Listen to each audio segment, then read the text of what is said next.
सिंधी समाजी इतिहास जे फोरम सां जेके बि दोस्त आहिनि उन्हनि जो मुतालबो आहे असां इलेक्शन कमीशन खे ऐं उन खां पोइ जेके हितां जा कांग्रेस वॾेरा ऐं जॻह वुटल असां उन्हनि खे पैगाम था ॾियणु चाहियूं।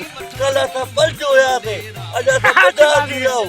इंशा अल्लाह ताला जेतिरी असांजो हक़ु असांजो ट्रांसफार्म ऐं उन खां पोइ वेद लाइन आहे अरबाब कलादी जी उहा न ॾिनी वेंदी जे असां उन्हनि जो घेराव कंदासीं ऐं उन खां पोइ असां कंहिं बि वर्कर कंहिं बि वॾेरे खे हिते इलेक्शन ते अचण न ॾींदासीं। इलेक्शन जो बहिकार कंदासीं। इनकलाब जिंदाबाद, इनकलाब जिंदाबाद, इनकलाब जिंदाबाद। इंतजाम जेको आहे बिल्कुलु नामंज़ूर आहे।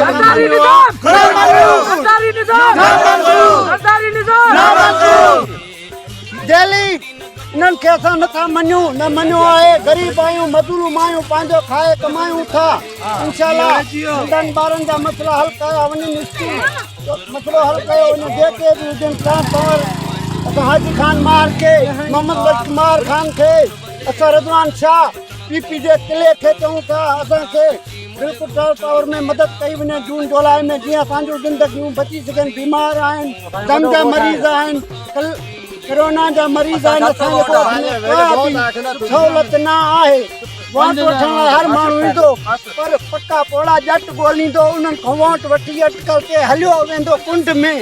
मौजूद आहियूं, अॼु सॼो ॻोठ गॾु आहे। अस्सलाम वालेकुम। जीअं त ख़बर थी समाजी फोरम जे तरफ़ां असांजा सभई दोस्त गॾिजी असांखे सुख ठाहे महिरबानी शुक्र वियो। असांजे ॻोठ में को बि तरक़ियाती कमु न आहे थियो।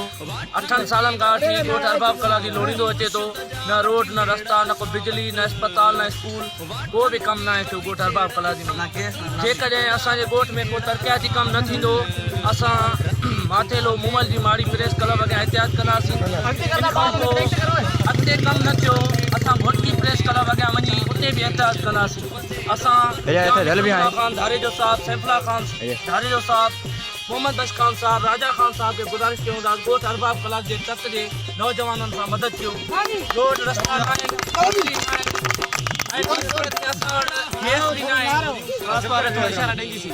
महिरबानी ॿिनि दोस्तनि खे इनकलाब जिंदाबाद, इनकलाब जिंदाबाद, इनकलाब जिंदाबाद। सरकारी निज़ाम सरकारी निज़ाम सरकारी निज़ाम।